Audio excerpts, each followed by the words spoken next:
Hi everybody, this is Ari from Literary Gladiators, and today I've got a book that I just got recently from Barnes & Noble. It's not entirely a sequel, it's more of a themed story, collection of stories. I know before, about a couple years ago, I did a 12 Doctors, 12 Stories collection from Doctor Who, and this time, this is kind of the same thing, except this is a Halloween slash fear slash terror based, where the stories are all like, you know, haunted and stuff like that. It's called Doctor Who Tales of Terror.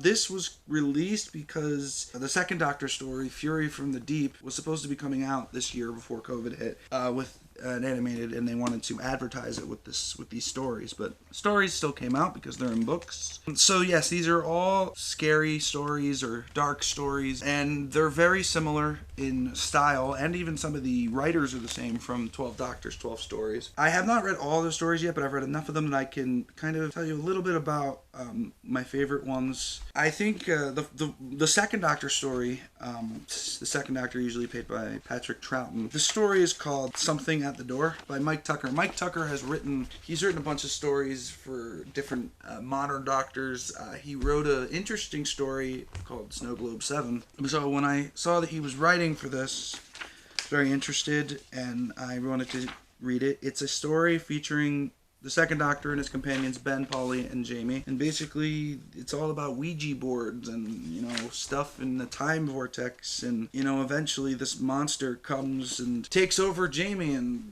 becomes this, you know, issue in the TARDIS. And the only way to get rid of it is that the Doctor is able to say some sort of incantation, which turned out to be a Gallifreyan soup recipe. So it's quite an interesting story. Third Doctor story was called The Monster in the Woods, and it's a Dalek story. So that's a big one. It was written by Paul Margers. I have not actually read anything by him before, so this was a new experience for me. And it has little kids in it, which always makes it a little more, it ups the stakes a little bit more. Also, there's some really cool illustrations in this book as well. You can see that you can see the Dalek in the picture there. And in this case, he's called Starman, the Dalek, and he's basically telling these kids that, you have to make this for me, and I'm going to keep your little cousin hostage. So the third Doctor has to come in and sort it out. But there are also a lot of big returning monsters. Mike Tucker wrote another story. He wrote the fifth Doctor story as well. And this one, for those of you who have watched Doctor Who, there is a monster called the Mara. It's a snake that lives in your mind. It's like a dreamy, weemy kind of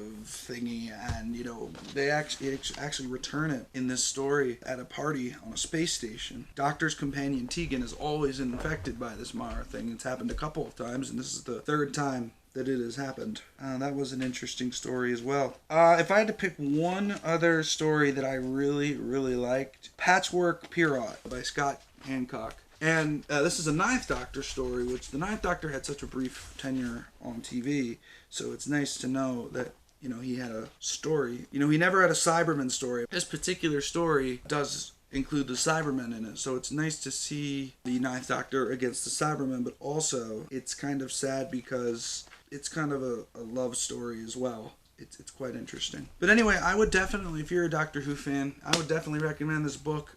It's very similar to 12 Doctors, 12 Stories. You can find this in Barnes & Noble. This is where I found it. I found it for about $12 in the science fiction section. The only problem is it might be a limited supply, only because when I bought it, this was the only copy left, and it really kind of came out in October of last year, further back than that, because it's 2018, so it's probably still in print. Definitely check this out. The stories, all the stories that I've read are really, really good. There's not really one that I think is worse than any other. I think they're all extremely good. Overall, I'd probably give it a 9 out of 10. It's got good writing, good writers, old writers, new writers, basically everything you can ask for. That's pretty much it. It's called Doctor Who Tales of Terror, and you should definitely check it out.